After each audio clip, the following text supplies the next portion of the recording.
isso, nós vamos voltar aqui para o nosso texto de 1 Coríntios, no capítulo 4 de 1 Coríntios. Nós vamos ler os versículos de 8 até o 10. Nós não vamos abordar tudo, eu vou dar sequência ao que eu falei a semana passada a respeito dessa questão do orgulho, o perigo do orgulho religioso, tá? Que nós começamos a semana passada, se eu não me engano, semana atrasada, nem lembro mais. Foi atrasada, não foi? Semana passada foi o Lucas que ministrou, Fabianca que ministrou, isso. É parte 2, viu? Olha bem aí, parte 2. Olha, o texto diz assim: vocês já estão fartos, já são ricos, chegaram a reinar sem nós. Sim, quem dera que vocês fossem reis, para que também nós viéssemos a reinar com vocês. Porque me parece que Deus pôs a nós, os apóstolos, em último lugar, como se fôssemos condenados à morte, porque nos tornamos espetáculo para o mundo, tanto para os anjos como para os seres humanos. Nós somos loucos por causa de Cristo e vocês são sábios em Cristo. Nós somos fracos e vocês são fortes. Vocês são honrados e nós desprezados. Até a presente hora, sofremos fome, sede e nudez. Somos esbofeteados e não temos morada certa. Nos afadigamos, trabalhando com as nossas próprias mãos. Quando somos insultados, bendizemos. Quando somos perseguidos, suportamos. Quando somos caluniados, procuramos conciliação. Até agora, temos chegado a ser considerados lixo do mundo e escória de todos. Fecha teus olhos mais uma vez, por favor, tá bom? Vamos orar ao Senhor mais uma vez. Senhor, nós te louvamos, Pai, e te bendizemos, porque nós temos a oportunidade, Senhor, meu Deus, de poder aprender com a Tua palavra, aprender com o Senhor. A Tua palavra é a verdade, verdade que nos liberta, que nos transforma, verdade que nos dá salvação, verdade que nos fortalece e nos habilita a andar na Tua presença, Senhor, como homens e mulheres de Deus. Verdade, Senhor, meu Deus, Pai, que nos capacita a viver a Tua vontade, no centro da Tua vontade. Portanto, Senhor, pedimos que o Senhor fale ao nosso coração, que a Tua palavra, Senhor, alcance o nosso coração em o nome de Jesus Cristo de Nazaré. Espírito de Deus, ajude-me a pregar a Tua palavra e aplica ela ao coração dos Teus filhos, em o nome do Senhor Jesus Cristo. Amém e amém. Amém, queridos? Nós começamos a falar, irmãos, sobre essa questão do orgulho, sabe? Orgulho religioso. E na última ministração que eu fiz aqui em Coríntios, nós olhamos para as causas do orgulho, tá? E nós colocamos aqui praticamente 4 fontes do orgulho, tá? Eu vou apenas repeti-las porque eu vou tirar algumas lições práticas daquilo que eu já ministrei. Se você tiver curiosidade, você pode voltar aí no YouTube, você vai encontrar uma playlist lá em 1 Coríntios, tá bom? E você vai encontrar uma mensagem a respeito do orgulho. Tá lá eu falando dessas 4 causas que geram o orgulho. A primeira dela que eu falei foi a influência da cultura local, tá? Eu citei aqui os versículos 12 e 17 do capítulo 1 de 1 Coríntios, mostrando aqui, nesse texto, né, essa influência da cultura naquilo que levou a igreja a um problema seríssimo de divisão, tá? E tudo isso, essa cultura, né? Esse apego à cultura local, essa valorização da cultura local, gerou nesses irmãos um orgulho doentio, um orgulho religioso que estava matando a igreja, queridos, tá? A outra causa, na verdade, do orgulho, eu citei aqui, foi a imaturidade, né?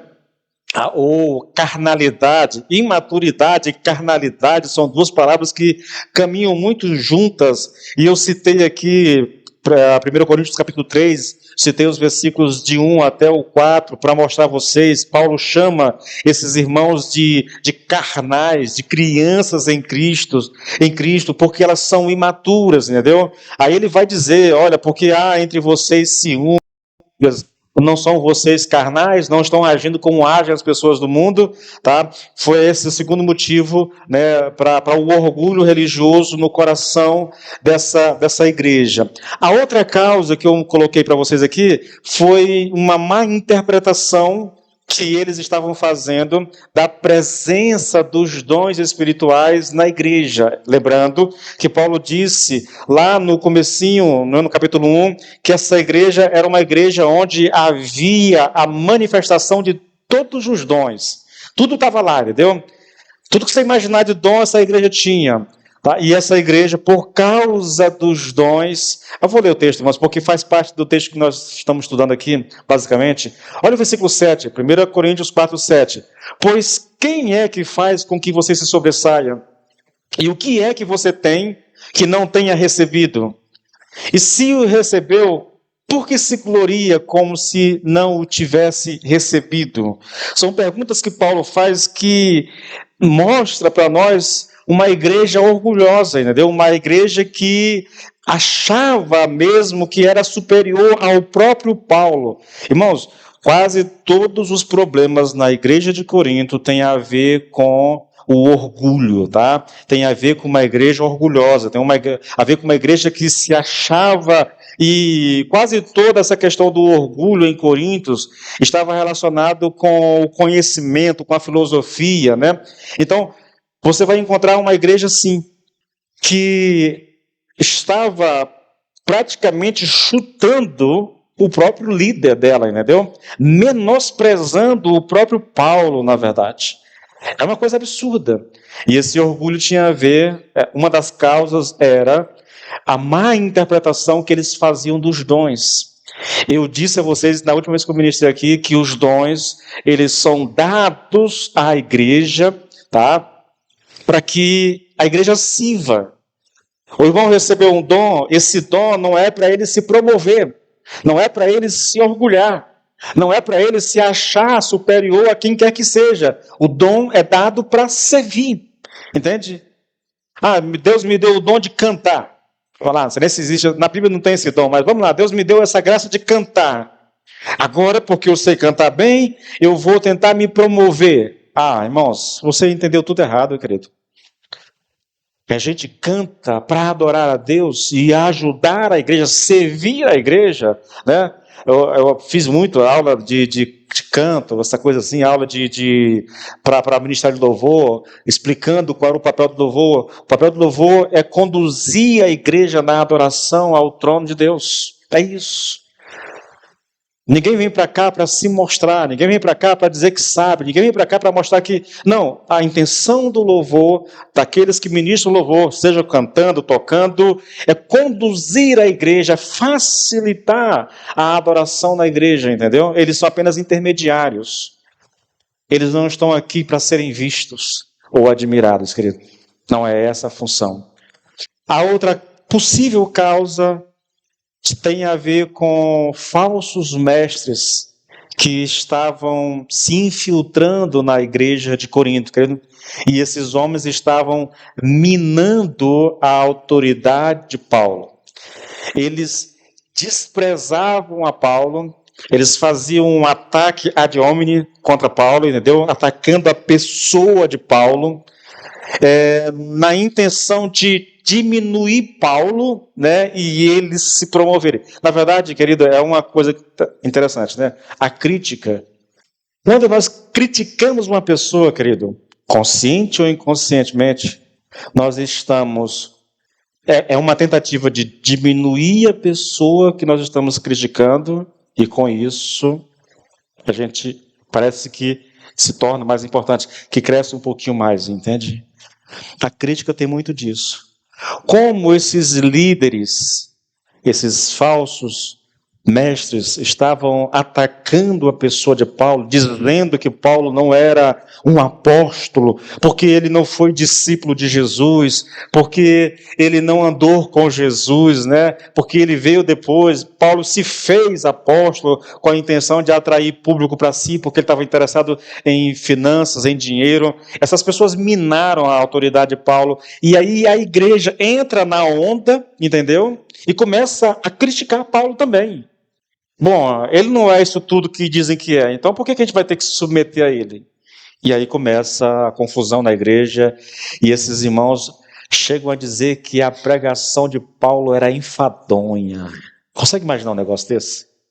Eu vou repetir para vocês, querido. Houve um congresso na Inglaterra, há uns anos atrás, onde eles estavam estudando as 15 maiores mentes que o mundo já conheceu. E dentre elas estava lá Paulo.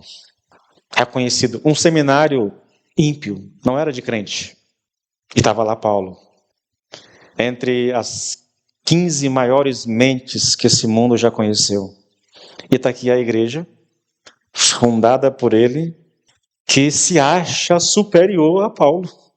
Não é absurdo um negócio desse? Paulo lida com esses irmãos, querido.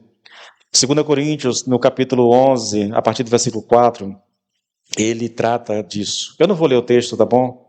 Porque senão eu vou tomar o tempo e eu quero concluir essa mensagem hoje. Porque eu ainda vou voltar para esse texto aqui e fazer um apanhado geral dele, tá bom? Eu quis aqui explorar isso aqui tematicamente, falando do orgulho religioso. Bom, querido, são essas as possíveis causas. Podem existir outras, tá? Mas são essas as possíveis causas desse orgulho religioso, que Paulo cita no texto que nós estamos estudando. Você quer ver uma coisa? Olha só, versículo 8, 1 Coríntios 4, a partir do versículo 8, observe como Paulo descreve essa igreja.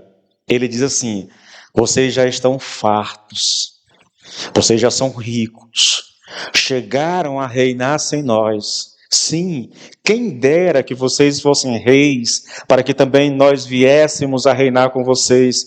Porque me parece que Deus pôs a nós, os apóstolos, em último lugar, como se fôssemos condenados à morte, porque nos tornamos espetáculo para o mundo, tanto para os anjos como para os seres humanos. Nós somos loucos por causa de Cristo e vocês são sábios em Cristo. Nós somos fracos e vocês são fortes. Vocês são honrados e nós somos desprezados. Aqui ele descreve algumas coisas, mas ele começa, querido, aqui com uma certa dose de ironia, de sarcasmo, entendeu? Paulo não está sendo sarcástico aqui porque ele quer menosprezar a igreja. Não, ele é um pastor, sabe? Ele ama a igreja. Mas o sarcasmo aqui, a ironia aqui, tem a intenção de colocar aqueles irmãos no lugar deles, entendeu? De fazer com que eles percebam que a atitude do coração deles está completamente equivocada. Por isso ele diz: olha, vocês já estão fartos, vocês já são ricos, chegaram a reinar sem nós. É interessante isso, porque eu tenho lido tanto comentário a respeito de 1 Coríntios, que às vezes a mente falta bugar. E num desses comentários, alguém diz aqui que os coríntios entendiam que eles já estavam vivendo o milênio. Irmãos, eu não sei como é que eles encontraram o milênio nesse texto, mas porque Paulo diz: vocês chegaram a reinar sem nós, entendeu? É como se eles acreditassem como se Paulo tivesse ensinado a ideia de um milênio aqui na Terra, e eles achavam que estavam vivendo isso. O comentário é absurdo, tá bom, querido? Mas é interessante porque é quando nós pegamos a nossa teologia moderna e nós inserimos a nossa teologia na Bíblia. Quando o estudante vai extrair aquilo que o texto está dizendo, nós chamamos isso de exegese, né? É extrair do texto aquilo que está ensinando. Mas o termo que a gente usa na teologia para se referir a essas pessoas que estão tentando colocar a sua compreensão do Evangelho, o seu entendimento de algumas áreas do Evangelho, forçando o texto bíblico, a gente chama isso de exegese, né? Eu estou inserindo o meu pensamento no texto, e é exatamente isso que algumas pessoas fazem aqui nesse texto, tá? Mas Paulo está aqui, querido, tratando a igreja com uma certa dose de ironia e de sarcasmo, entendeu? Não com a intenção de humilhar, mas levar esses irmãos a perceber a loucura do coração deles. O orgulho tomou de conta de tal forma do coração desses irmãos que eles estão se achando superiores ao próprio Paulo, querido. Tá? É uma coisa assim absurda. Eu vou abordar esse texto depois, tá? Com mais detalhes. Bom, querido, a questão é a seguinte, tá? Os coríntios aqui pensavam que tinham atingido a plenitude da vida cristã. Eles se achavam a igreja. Tá? O estar farto aqui tem a ver com quem acaba de comer uma refeição bem saborosa, sabe? Que nem hoje. Hoje eu fui no casamento do Lucas, né? No almoço do casamento dele lá, e eu comi uma refeição muito gostosa. Quando você termina aquele negócio ali, a irmã chegou lá, olha, pastor, tem carne ali. Eu digo, irmã, muito obrigado, mas eu não dou conta de carne mais não, estou farto, não quero mais nada, entendeu? Estou cheio, não preciso de mais nada. Isso é estar farto, é essa a ideia. Só que eles não estão fartos de comida, eles estão fartos de uma pseudo-espiritualidade, de um pseudo-conhecimento, achando-se superior ao próprio Paulo. E também diz que eles estão aqui, se achavam aqui ricos espiritualmente. Por causa da manifestação dos dons, eles se achavam a igreja, né? E dizem aqui também, querido, aqui, que eles se achavam ricos. Muito parecido, irmãos, com aquilo que é colocado lá em Apocalipse 3, quando o apóstolo João fala da igreja de Laodiceia. Você lembra lá?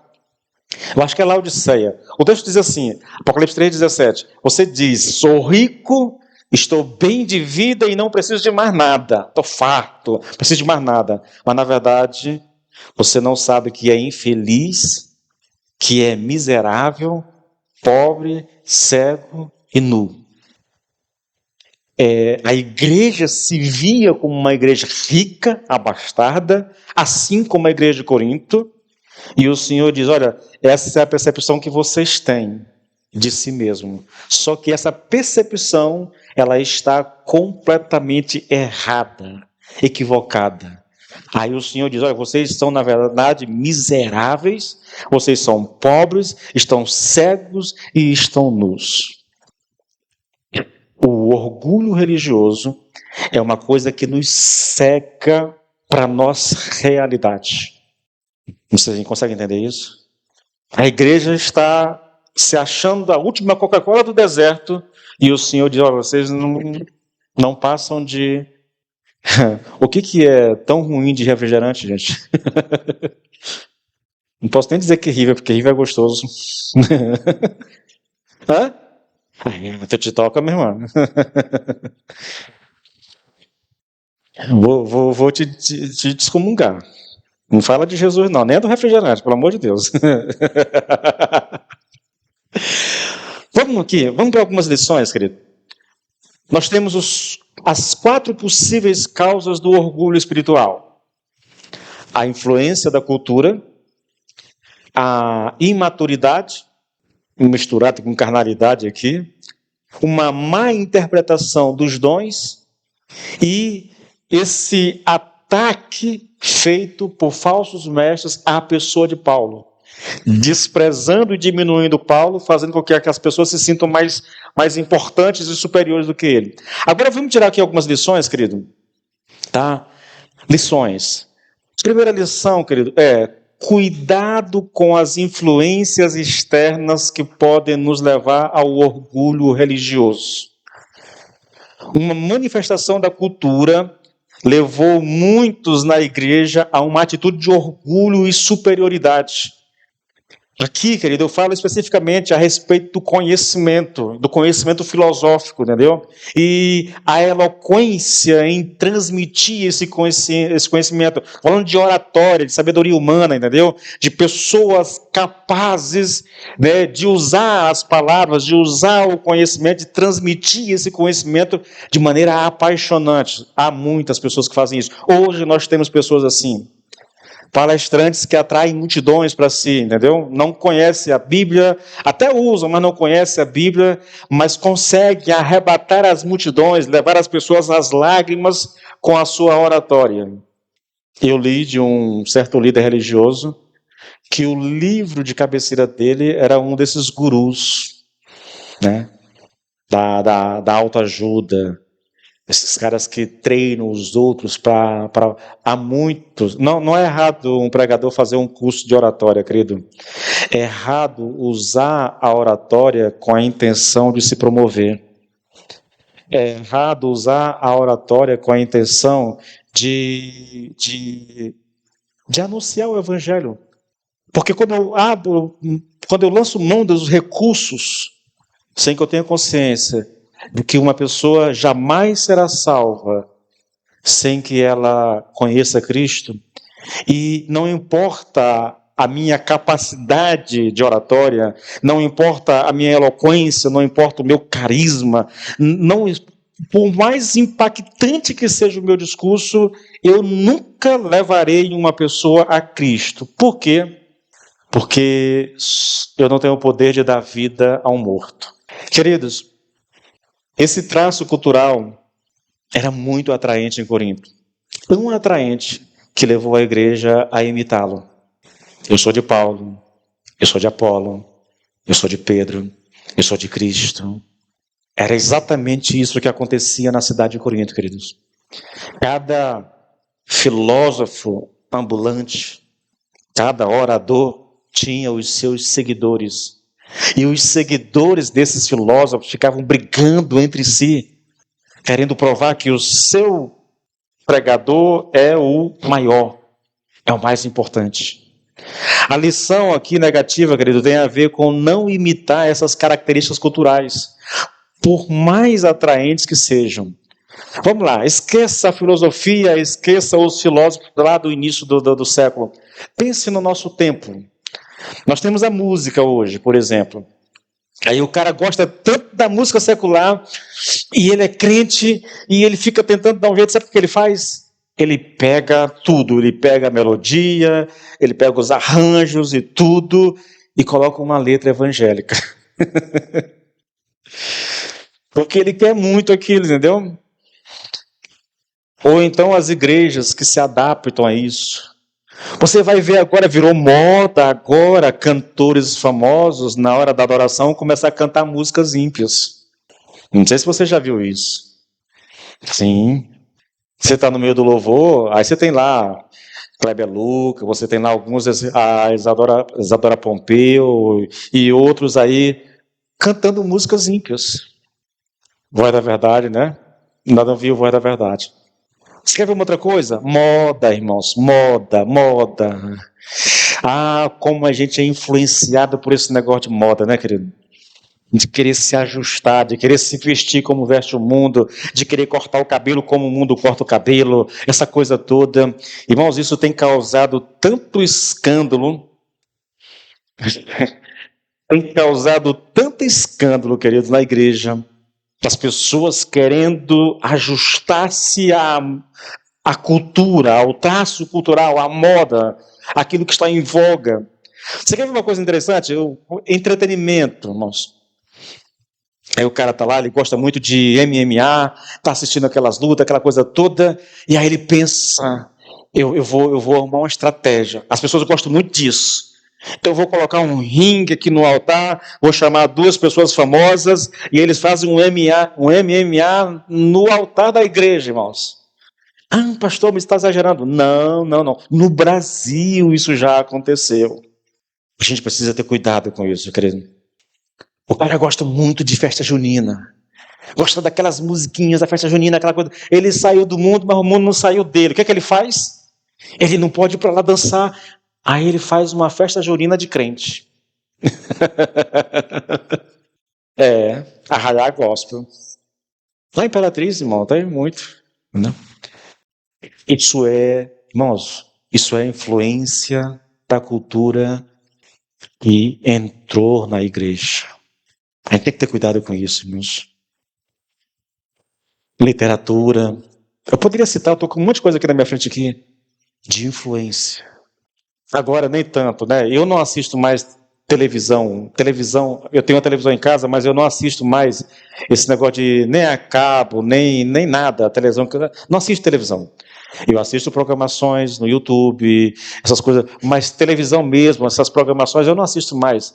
Mas houve um tempo, querido, em que alguns personagens de novela criavam uma fala engraçada, e aí todo mundo pegava e começava a copiar, entendeu? A falar igual, a reproduzir. E aí você está ali entre crente, de repente sai uma tirada, o pessoal está rindo e eu fico assim, o que aconteceu? É porque ele está reproduzindo alguma coisa de lá. A gente tem que ter cuidado com essas coisas, irmãos. É engraçado e tudo, mas, querido, não é para nós. Não é para nós, irmãos. Não é para nós. Ah, tá. Eu estou aqui lembrando, porque tem alguém assistindo aqui no Instagram. Eu estava vendo a live da Itamar. Ela está falando normalmente aqui, de repente a voz fica robótica, entendeu? Como é que chama isso? É um bug do Instagram, sabe? Pode olhar a gravação. Eu não sei se fica na gravação depois, entendeu? Mas na transmissão, a voz está saindo normal e de repente a voz fica uma voz robotizada. Fica aquele negócio estranho. Eu estava assistindo com a Ariana e olhando isso, a voz dela começou a ficar robotizada, fica esquisita, na verdade. Acontece com todo mundo que faz transmissão no Instagram, viu, gente? Não é só contigo, não é só comigo, não, tá? É porque o Márcio Maia tá colocando aqui, dizendo que a voz mudou. É isso, na verdade, que acontece no Instagram. Tem um bug, faz um bom tempo já que está assim, e aí a pessoa começa a falar, de repente a voz fica uma voz metálica, robotizada, sei lá, depois volta ao normal, depois fica de novo. É um bug do Instagram, tá bom, gente? No YouTube não tem isso, no Facebook também não tem isso. Então, gente, cuidado com a cultura em torno de nós, irmãos. Nós somos cidadãos de um outro lugar, nós somos ETs. É essa a expressão correta. Nós não somos desse mundo, irmãos. O nosso reino não é desse mundo. E se nós temos que imitar alguma coisa, cultura, nós temos que centrar na Bíblia e naquilo que Deus nos ensina na sua palavra. Nada de imitar. Não é que a gente vai rejeitar, querido, mas é querer trazer isso para dentro da igreja, que é um problema. Olha a igreja de Corinto. A igreja quase foi destruída por causa disso. Tá? A segunda lição, querido, é cuidado com um conhecimento superficial das Escrituras, irmãos. Conhecimento superficial. Não é raro encontrar pessoas que adquiriram um pouco de conhecimento bíblico e, movidos por imaturidade e carnalidade, se acham superiores aos outros. Vou te dar aqui um exemplo, tá bom? Olha só, Paulo está aqui falando a Timóteo. 1 Timóteo, capítulo 1, do versículo 5 em diante, 5 até o 7. Olha o que Paulo diz aqui, olha. O alvo de minha instrução é o amor, que vem de um coração puro, de uma consciência limpa e de uma fé sincera. Alguns, porém, se desviaram dessas coisas e passam o tempo em discussões inúteis. Já falei a vocês que houve um tempo na minha vida, no começo da caminhada cristã, quando eu comecei a ler a Bíblia e a devorar livros, que eu comecei a me achar muito inteligente, que eu comecei a me achar o cara, entendeu? E eu vivia em busca de uma discussão teológica, o que eu queria mostrar que eu sabia, na verdade. Gente, mas é tanta infantilidade, querido, que eu falo isso e dá uma vergonha da atitude. Mas é verdade, querido. Olha só, alguns se desviaram. O conhecimento deve nos levar ao amor, tá? Ao amor. Esse amor vai nos dar um coração puro, uma consciência limpa, uma fé sincera. O conhecimento faz isso em nós. Quando as pessoas se desviam, quando elas perdem o foco em estudar, em procurar conhecer, elas se desviam disso, elas adquirem conhecimento com a intenção de mostrar que sabem. Por isso Paulo diz, elas passam o tempo em discussões inúteis. Agora veja o versículo 7. Querem ser conhecidos como mestres da lei, mas não sabem do que estão falando, embora o façam com tanta confiança. Você vê a pessoa falando, você jura que ela tem muito conhecimento. Tem não, querido. Ela tem um conhecimento superficial, um coração orgulhoso e um desejo de ser conhecido. É só isso. É adquirir conhecimento bíblico, não com a intenção de crescer na sua fé, não com a intenção de conhecer Cristo, de permitir que a palavra transforme, mas adquire o conhecimento com a intenção de mostrar aos outros que sabem. Irmãos, eu lembro de uma pessoa que me ouvindo falar sobre a necessidade de leitura, né? Tem que ler. E eu falava muito isso antigamente aos jovens. Eu era líder de jovens de uma igreja. A parte da mocidade daquela igreja era universitária. Eu estava desejando entrar na universidade. E eu dizia para eles: olha, leiam, estudem, gastem tempo lendo. A leitura. Aí eu começava a falar dos benefícios da leitura, né? E aí um jovem começou a ler e de repente, quando ele terminou o primeiro livro, né, ele chegou para mim e disse assim: Edilson, esse negócio não funciona. Ah, por quê? Não, porque eu terminei de ler o livro, mas isso não mudou nada em mim. Eu digo: ah, meu irmão. Sabe, é o irmão que lê a Bíblia pela primeira vez. Eu terminei a minha leitura bíblica, pastor. Agora eu não preciso mais nem ler mais. Irmão, mas que besteira, sabia? A Bíblia é um livro tão inesgotável, querido, que você vai ler a Bíblia. Não vou falar 30 porque eu não li 30 vezes. Você vai ler a Bíblia 28 vezes seguida. Nos últimos 3 anos, eu li a Bíblia 10 vezes, praticamente. Não, nos últimos 4 anos, foi. Nos últimos 4 anos, eu li a Bíblia 10 vezes. Mas eu não me acho tão conhecedor assim, irmãos. Me assusta passar pela 28ª vez por um texto e descobrir que eu nunca tinha entendido aquilo. Me choca. Eu estava lendo um texto para minha esposa, né? E aí ela foi procurar na leitura dela, ela não achou o texto. Tem, amor, tem, tá, eu já passei por esse texto. Amor, eu passei aqui, não encontrei. Irmãos, uma vez, 2 vezes, 3 vezes, 4, 5, 10 vezes, você pode ter certeza que ali você está começando a entender alguma coisa. Esse negócio da gente se achar muito conhecedor da Bíblia, querido, isso é tolice. Isso é tolice. Não vale a pena entrar por esse caminho. Não vale a pena adquirir conhecimento para mostrar que sabe. Deus conhece o meu coração. Eu aprendo, eu amo a leitura bíblica, eu amo ler, tá? Eu só não falo disso em rede social, eu não publico isso porque eu decidi no meu coração. Aqui uma explicação para o pessoal da mídia. Se eu pudesse, eu não aparecia em nada. Não é porque eu tenho vergonha, não, querido. Eu não tenho vergonha de aparecer um dia num vídeo. Eu não tenho vergonha disso. É uma questão pessoal minha, sabe? Não gosto, não quero uma exibição da minha pessoa em nada, nada. Já disse para o pessoal da mídia, não me fotografem. Ah, no louvor, não, fotografa os outros, me deixa quietinho no meio, tá? Não quero aparecer, não gosto. É uma questão pessoal.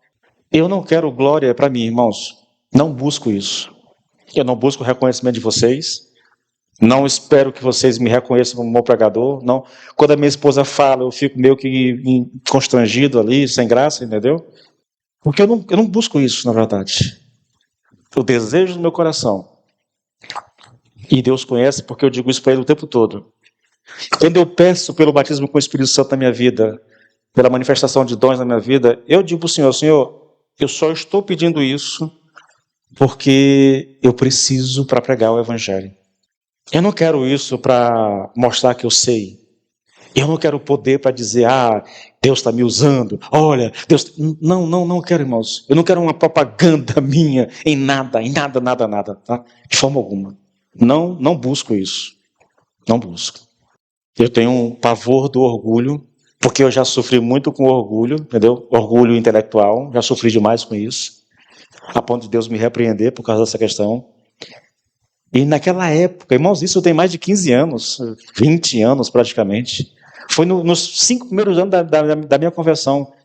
Eu não sabia de nada e achava que conhecia tudo. Naquela época eu tinha o quê? 2, 3 leituras da Bíblia. E eu achava que era o cara, porque eu lia muito, né? Continuo lendo, na verdade, só que hoje o foco é completamente diferente.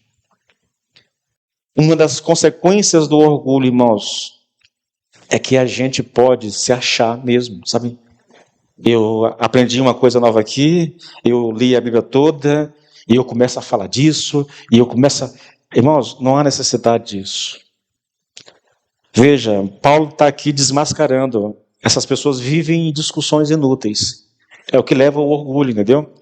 Eles querem ser conhecidos como mestres da lei, mas não sabem do que estão falando.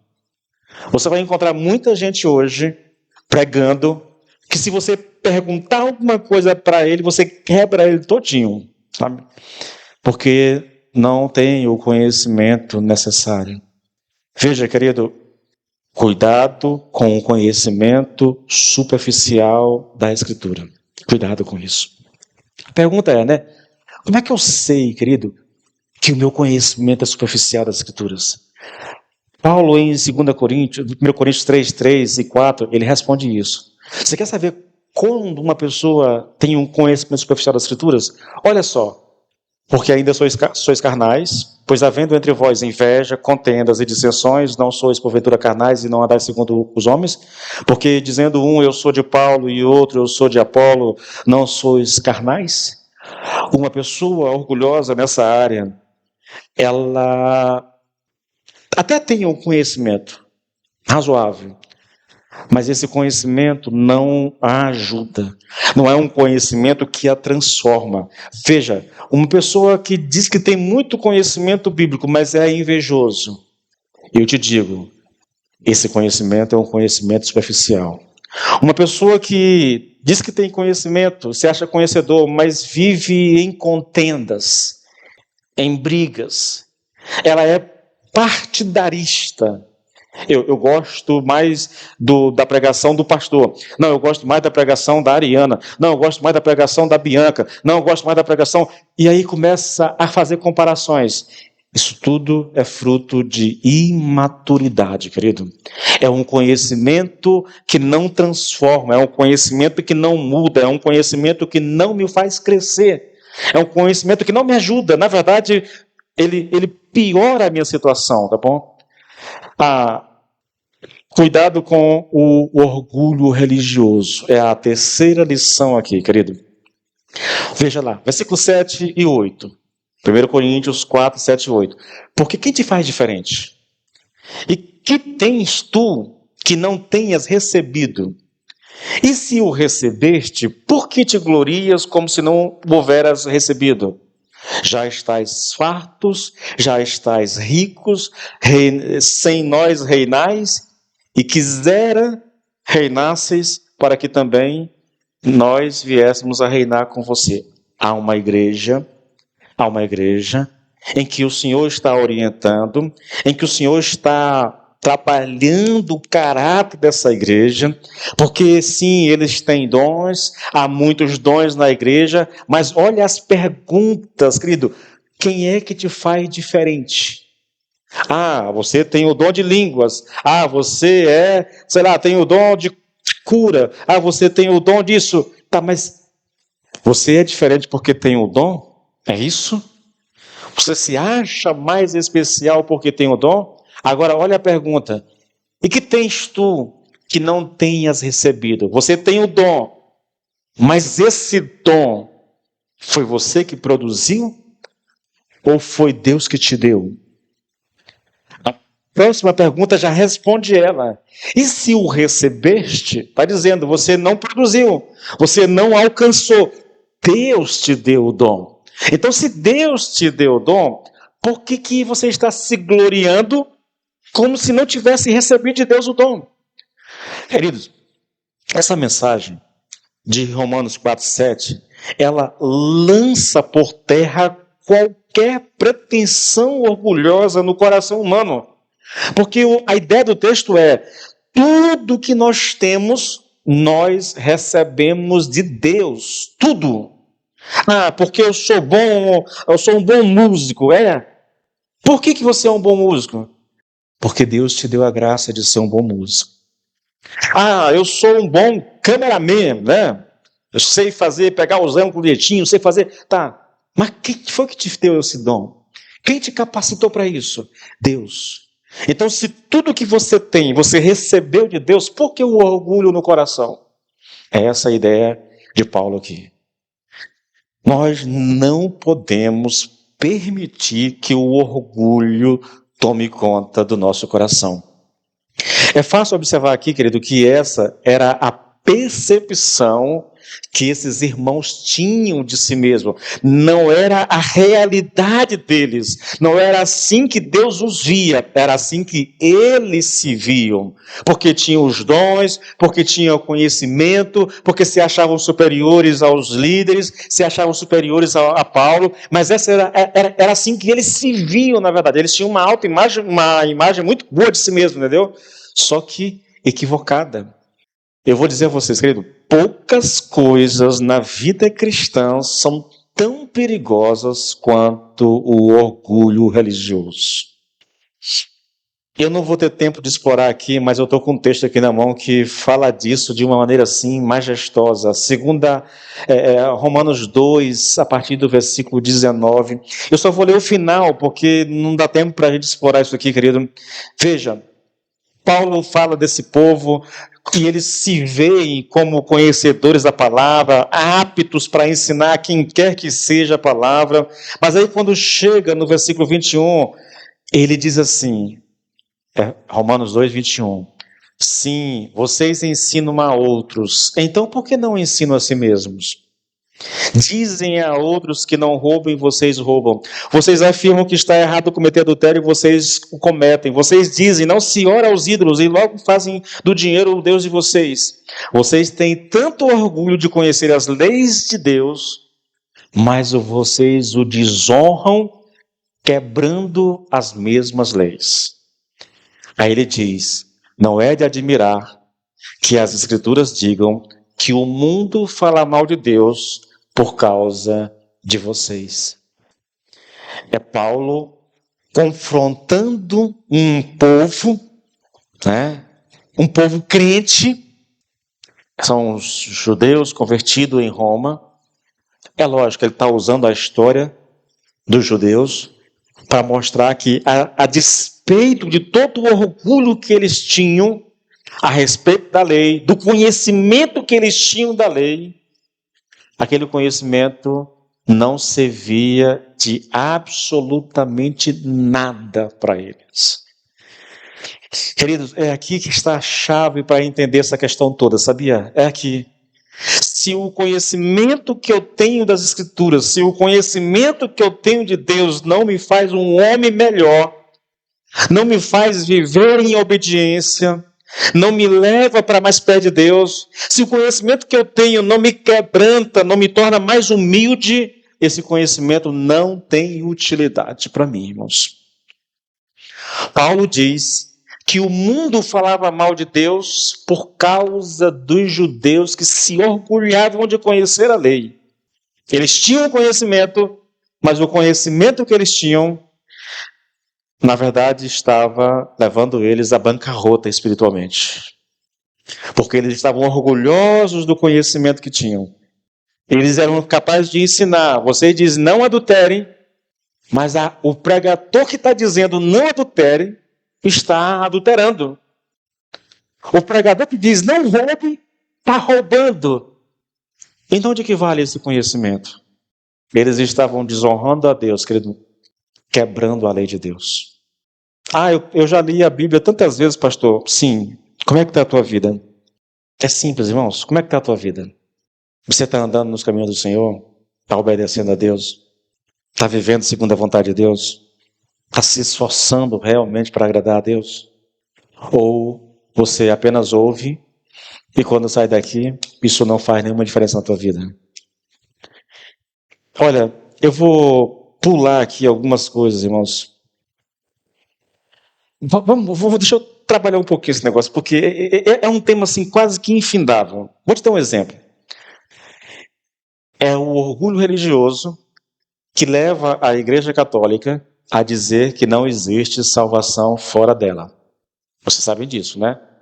Para a Igreja Católica, só há salvação dentro da Igreja Católica.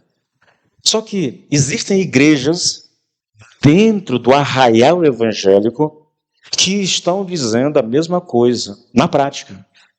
Se você não é da minha igreja, você não é salvo. Irmãos, eu acho que você já conhece, todo mundo conhece isso de perto já, né? Já experimentou isso, né? Já ouviu isso, né? Eu poderia dividir aqui os grupos aqui, mas vamos evitar nomes aqui, tá bom? Mas Você vai encontrar isso em algumas igrejas evangélicas. Eu queria convidar você a pensar no seguinte: isso é um absurdo tão surreal, querido, tão surreal dizer que alguém só pode ser salvo se ele vier para a minha igreja. A ideia, irmãos, eu sei que quem diz isso não...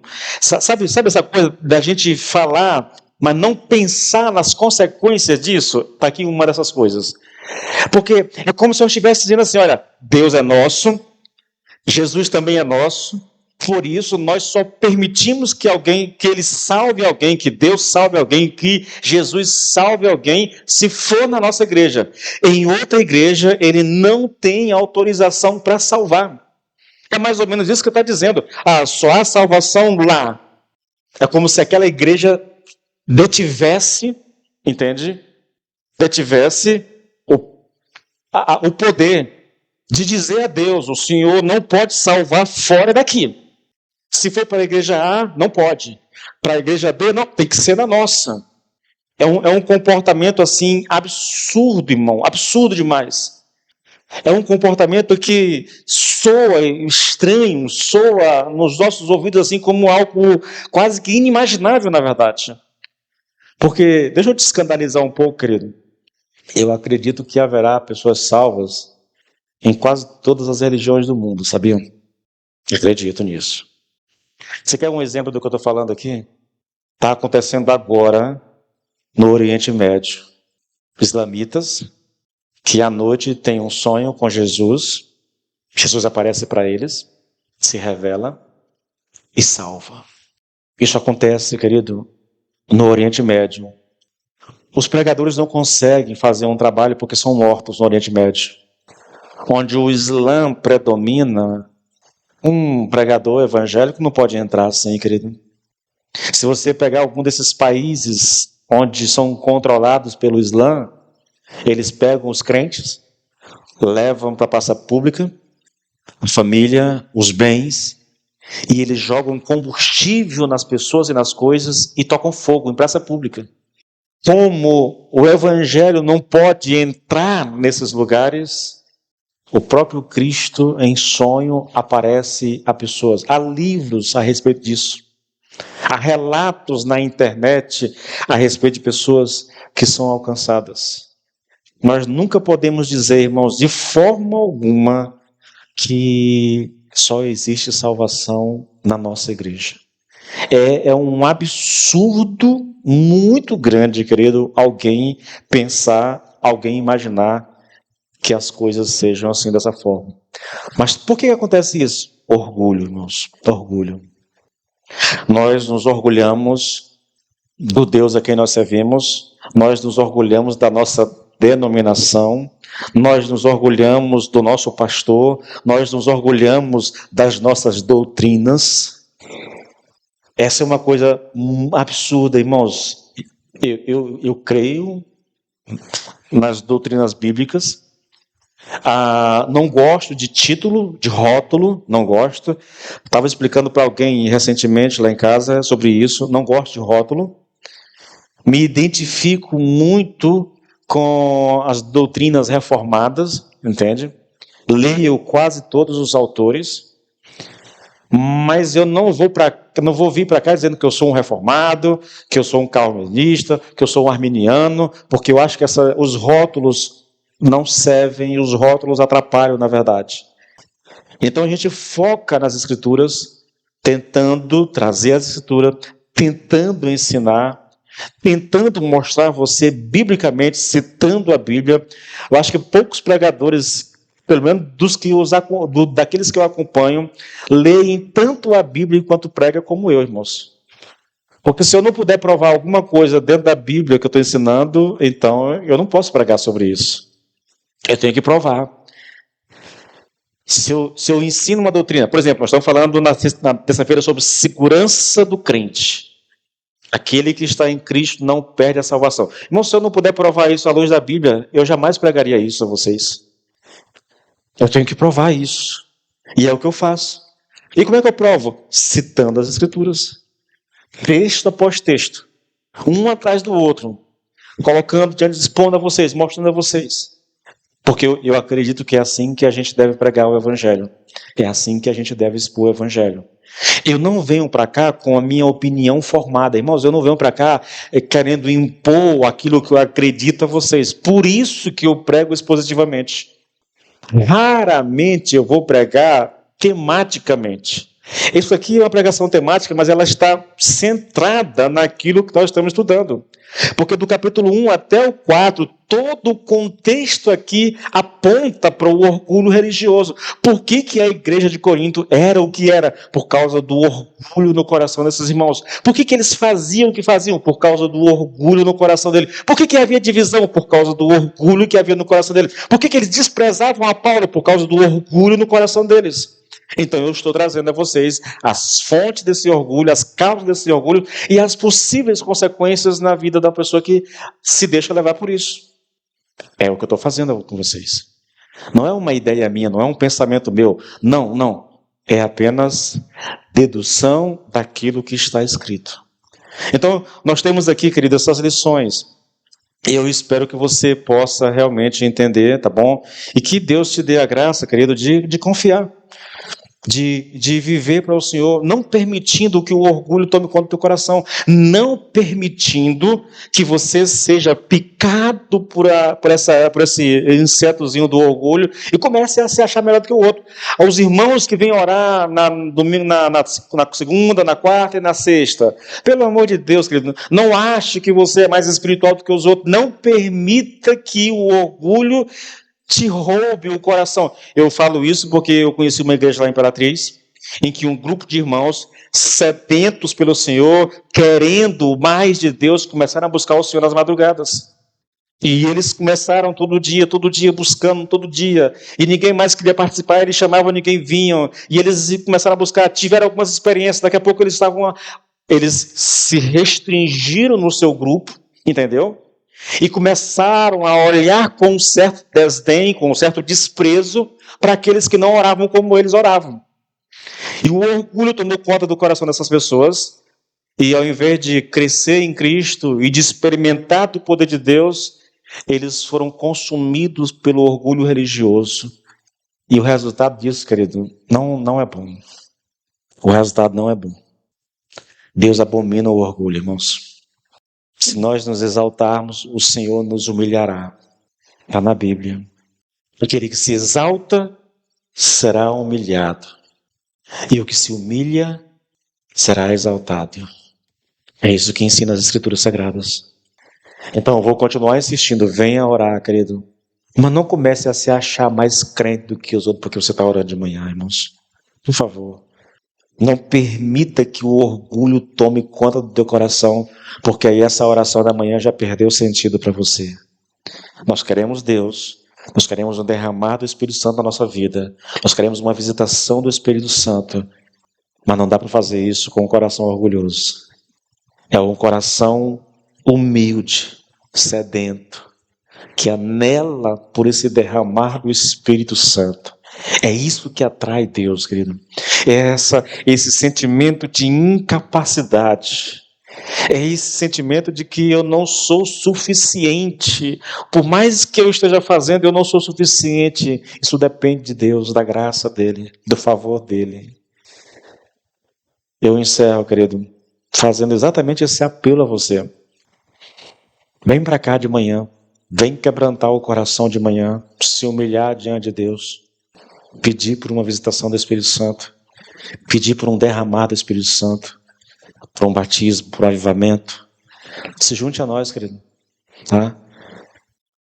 O meu sentimento de oração é esse: Senhor, eu não posso fazer nada.